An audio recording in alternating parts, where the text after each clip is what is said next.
Can everyone see my title slide? Yes, sir. Okay, and so I wanted to, so Rich talked a little bit about the geomorphology of thrusts and reverse faults. I wanted to talk a little bit more about things to consider when mapping them, and primarily focused on that one issue that came up.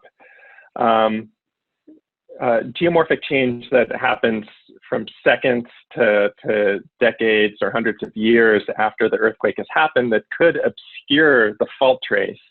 And so when you're mapping thrust faults based on geomorphology, you really need to first start with a geomorphic map and understand what's going on, and then understand how the fault has changed the geomorphology and how the geomorphology, how the surface processes have changed the fault scarp.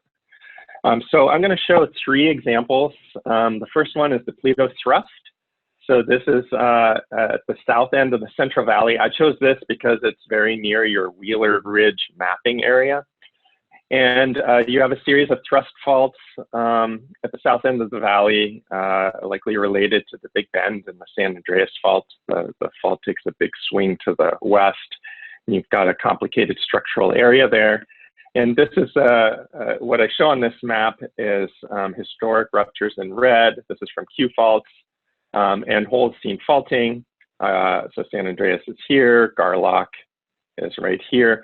And this is the location of one of the larger 20th century earthquakes in California, 1952 Kern earthquake on the White Wolf Fault, magnitude 7.3. Plato thrust is one of those similar thrust faults. So if I were to start mapping a thrust fault in this area, the really obvious place to put it would be at this transition from the valley deposits here. These are big fans coming off the mountains and to the south, and then also from the Sierra foothills to the east. But you can see that this area to the north is generally pretty flat, and then you've got area of higher topography at the south and west here. You might want to put the fault here at that transition. This is a pretty low angle fault, so you map it going up. The drainage is here, it's dipping to the south. And so that's a pretty good first approximation. And this is a photo that I took driving to LA over the summer, and there's really nice scarps exposed. So this is the I-5 freeway right here. This area is known as the Grapevine if you've driven down there. So as you're heading to the south, you hit this wall of a range front. And if you look to the east, there's just this really nice scarp from the last earthquake. I just looked it up this morning. I think that the age constraint of that earthquake is it happened in the last 1,500 years, 300 to 1,500 years. And then you see higher topography over here. So this was generated by multiple earthquakes. One thing to notice is that looking at this range front, it's really incised throughout here and right here. But there's not a lot of incision right here, and that could suggest that there's something going on. And when you look at an oblique view in Google Earth, the scarps that I showed you before were right over here. And you can see this huge feature. This is a landslide, likely a co-seismic landslide. And you can see the head scarp right here, flat area, and then another scarp here. And it's coming out here into the basin. And it likely overran the fault trace. So instead of doing a nice sharp trace here, you might want to consider doing a dotted trace because your fault is covered by a landslide. This is a picture, again, on that same trip of that landslide. The shading is really nice, so you can see that head scarp here. And here's all that material that fell down on top of the fault. So reverse faults typically have a lot of landslides. I'll show another example of that down the line, but the hanging wall is being thrust up, you have high ground motions, and you get a lot of failures along that fault trace. So keep that in mind So this is a map by Dibley of the Pluto thrust. Here's I-5 again. The nice scarps that I was showing you are right here. So the line is solid in this mapping. And then as you continue across the drainage here, and the drainage has really nice scarps as well. So if, next time you're driving down there, look here right next to the freeway, there's scarps there. But as you look to the east, you're just going to see landslide deposits. So Dibley dots the trace below those landslide deposits. Any questions on this example? I thought this was a really nice, clear example. It's one of my favorite landslides along the I-5.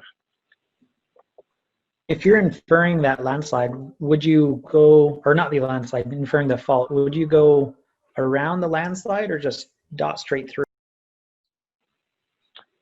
That's the interpretation. I'm sure different people would do different things. Sometimes even landslides can take advantage of the fault plane and ride up on it. What I see here is that the fault trace is very straight along here, and then it goes out here.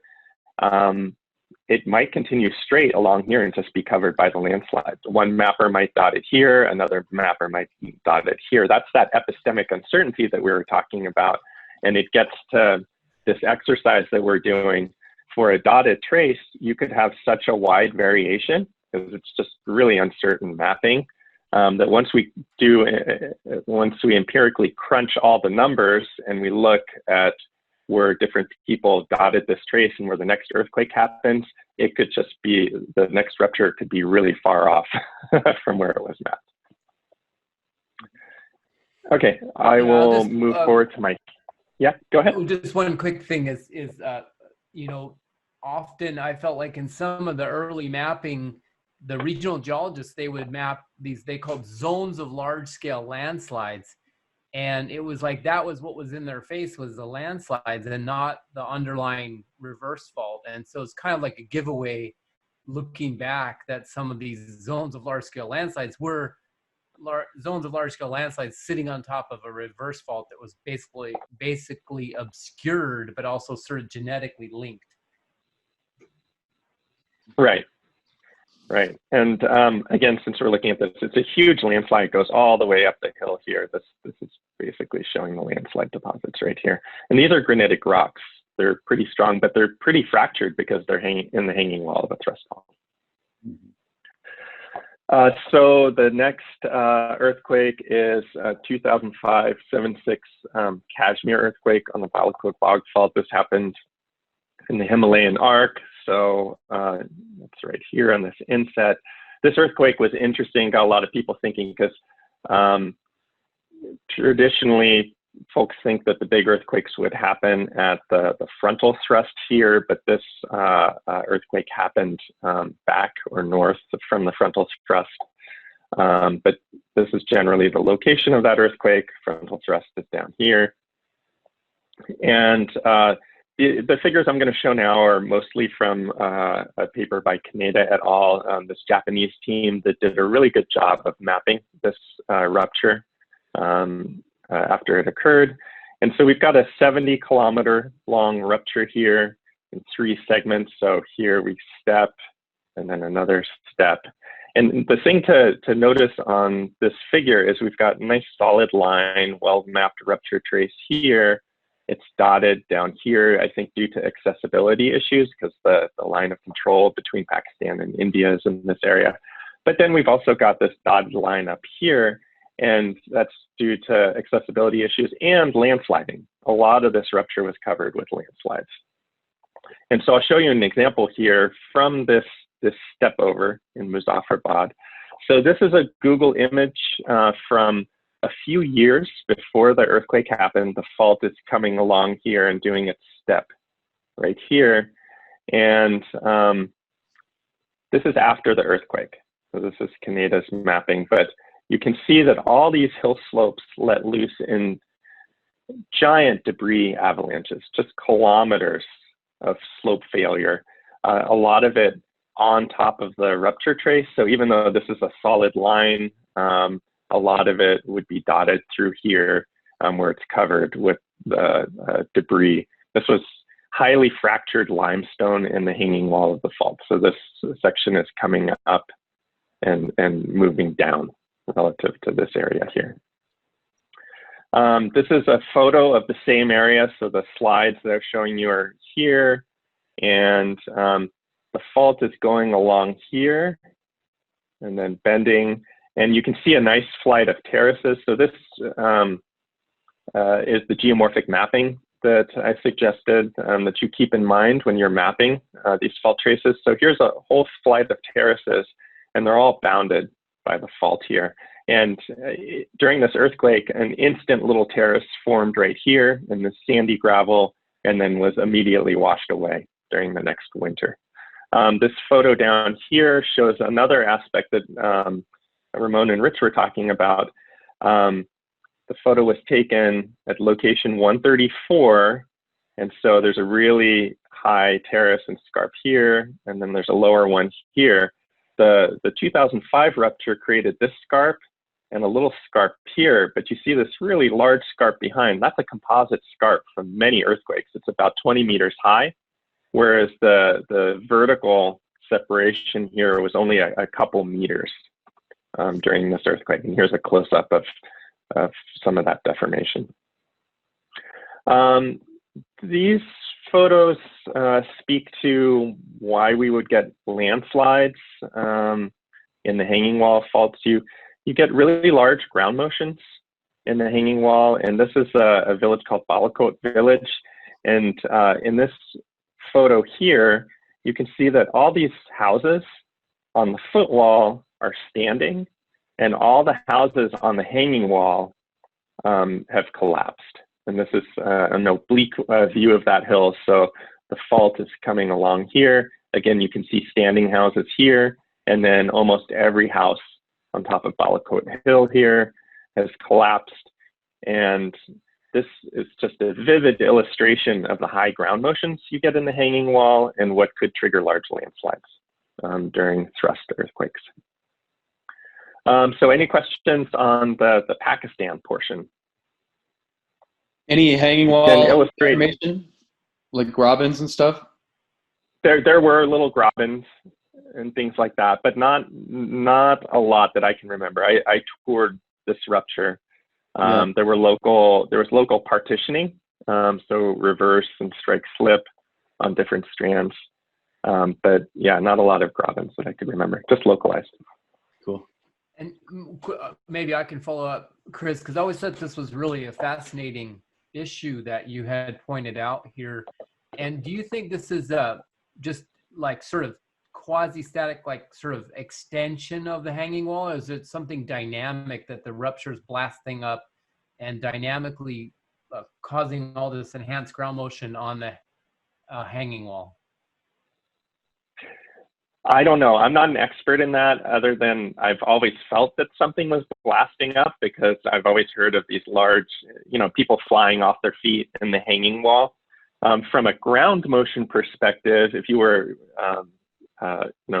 working on GMPEs, it's my understanding that the PGA and the hanging wall is always higher because you're exposed to a lot more of the fault. You've got this low angle fault dipping beneath your hanging wall. And so all those areas below that or above that fault plane have higher ground motions than the areas on the other side. But I'm sure it's a combination. Cool.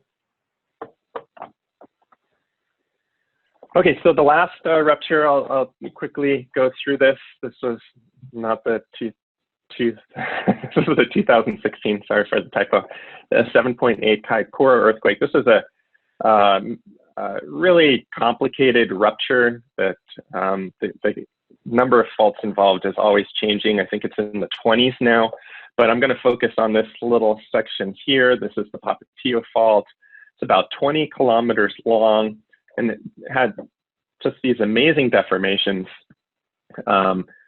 over 10 meters of net slip, 8 or 9 meters of vertical separation locally. But the interesting thing about this fault is it wasn't considered Holocene active before this earthquake happened. It was mapped as potentially active, didn't have a lot of really obvious evidence of activity. And then all of a sudden you get these huge scarps.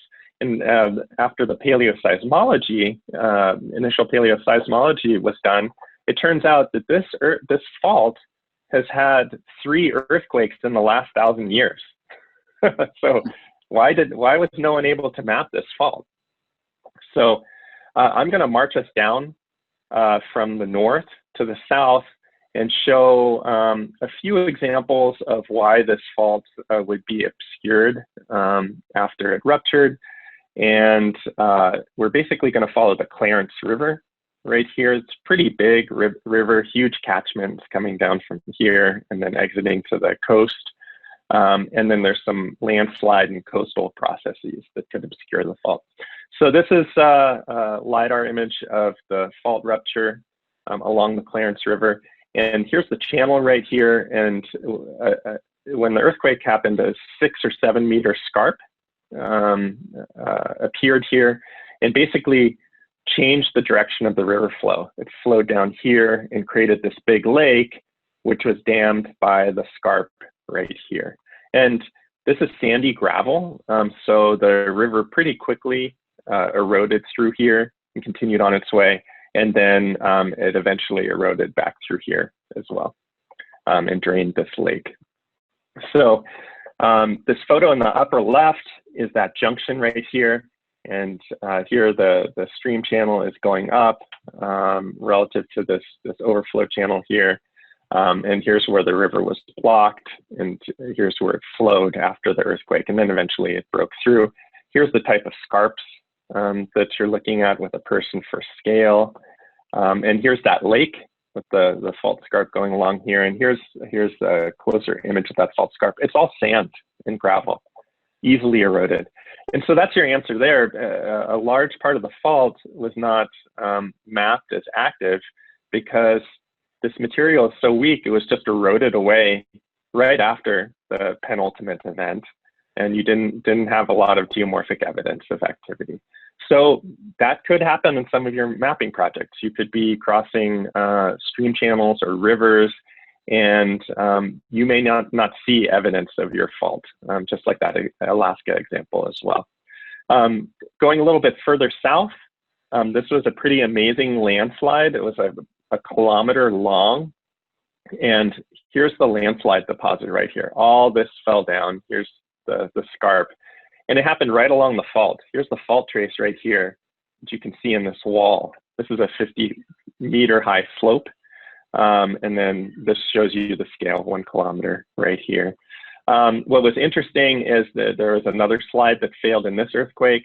The area in between did not fail during this earthquake, but there was a very recent looking landslide deposit of similar scale between these 2 slides. So the slide basically obscures the rupture trace. We could see it here on the slopes between the slides, but you could not see it in the landslide deposit. So another reason that folks may not have mapped this fault as very active. It was just covered in landslide deposits. And then lastly, going out to the coast, this is a little bit further to the south, you can see that landslide that I just showed you right here. So the rupture's coming through here, and there's a couple of traces. And you can see in the water right here, the fault going along here. And it uplifted this marine platform, made about 1.5 meters high scarp. And this will be planed off pretty soon by coastal processes. And again, you won't be able to see a lot of evidence of recent activity. So these are some pretty dramatic examples of erasing the geomorphic evidence of a fault. But I just wanted to show these so that you keep in mind that you're mapping a fault that has a big impact on the landscape, but the landscape processes can have a big impact on your fault. And when you're doing the geomorphic mapping, the landscape processes could obscure your fault. So keep that in mind when you're mapping. Okay, that's it.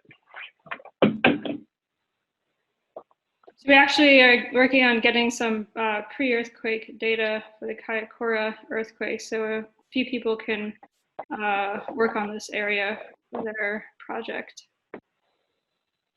Cool. That's neat. Any questions before we move on to Ramon? I just had one question. In the beginning of your slides, when you were talking about the California fault, would the scarps that you were talking about that they were covered by landslides, would they be?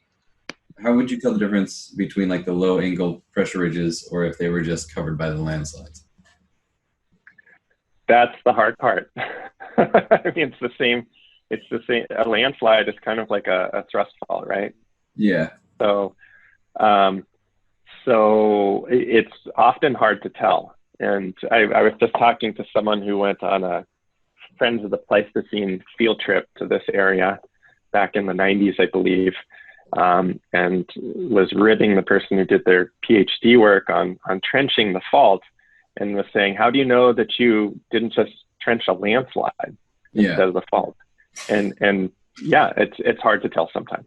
Okay. The Kashmir example, those were more like debris avalanches, the loose debris that's coming down, as opposed to this type of slide, which actually has a fault plane. I mean, it has a slide plane that looks a lot like a thrust fault. So you may not know, you may not be able to tell. And that's not a satisfying result when you're mapping. Yeah. But you can't, it's okay to not know sometimes. Okay, cool. Thank you.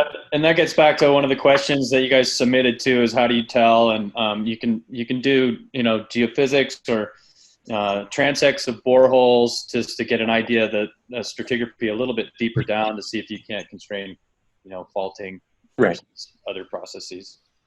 Right. And just a quick question on in reference to that. So in terms of scale, would you focus on the fault outside of those major, like obvious landslide locations, and try to work your way in? Or are you sometimes just put on landslide locations and forced to work with the scale that you're stuck with? Depends. Sometimes as a consultant, you're just given a site, and that site might be right in the landslide, but usually you're going to consult with or you're going to look back at air photos that expand your view out a little bit further. And yeah, if you're working right on the fault where you have it, it's usually best to work from there into the areas where you don't know. Right, and that's when Rich was answering that question, he said, well, hey, look out here. You can see the fault is out here, and then you project it into the area where you can't see it. That's also a consulting trick. Your site may not have clear evidence of the fault that you're studying. So you go to your client and say, well, why don't we study the fault over where we can actually see it? It's not on your site, but it's going to be really valuable for your site. And a good consultant can argue that, and the client will say yes and get much better information than the equivocal information on their site. So yeah, go to where the fault is really well expressed, and then map it into your area where it's more equivocal on either side, and that's a good strategy.